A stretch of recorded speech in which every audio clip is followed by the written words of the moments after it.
नमस्कार. तो ती तामोशा शेतान इतके 7 दीस ठाण मारून रावल्लो.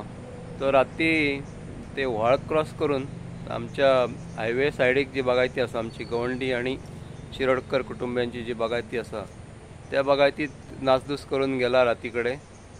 आणि तो राती केन्ना तरी ही न्हंय क्रॉस करून कडशी क्रॉस करून उगिया पोचलेलो आसा.